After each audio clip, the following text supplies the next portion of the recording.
দেখো প্রথমে যে প্লাস্টিক থাকে এক সাইড ধরে তুমি হাতের ভিতরে এরকম একটা রাউন্ড করে হাতে রাখো, ঠিক আছে, ধরে রাখো।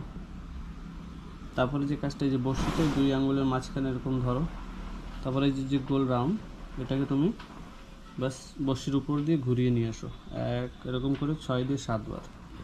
2 3 4 5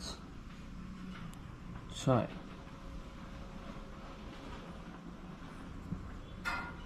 তারপর যে কাজটা, নিচে যে প্লাস্টিকটা এটা ধরে তুমি এরকম টানার পরে দেখো টাইট হয়ে গেল। তারপর উপরে যে প্লাস্টিকটা সেটা ধরে টানো, দেখো তোমার বড়শি বাঁধা কিন্তু কমপ্লিট, ঠিক আছে।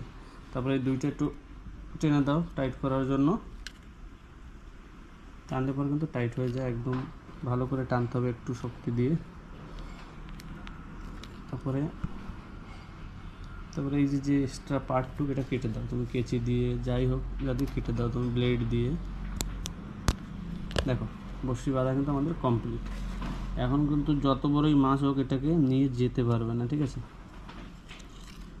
এটা হলো প্রথম তারিকা বড়শি বাঁধার। যে অনেক সময় মাছ ধরার সময় হয় কি, প্লাস্টিক কোনো কারণে ছিঁড়ে যায় মাঝখানে। একটা প্লাস্টিক তুমি এইভাবে তো ধরে রাখো, এই যে। তারপর একটা প্লাস্টিক নিয়ে সেটাকে তুমি এখানে ধরো 2 আঙুলের মাঝখানে। তারপর যেটা হলো, এই যে প্লাস্টিক কেবল রাখলে এটাকে তুমি এটার উপর থেকে ঘুরিয়ে নিয়ে আসো, এরকম কমসে কম 5 দিয়ে 6 বার হাতের ভিতরে এসে এরকম ঘোরাও। তারপরে ঘোরানোর পরে এই যে জায়গাটা, খালি জায়গাটা, এটার ভিতরে দিয়ে ধরো। তারপরে দেখো এরকম দুটো ধরে টেনে দাও, দেখো এটা কিন্তু হয়ে গেল আমাদের, ঠিক আছে। এটা কিন্তু আর খুলবে না বন্ধুরা।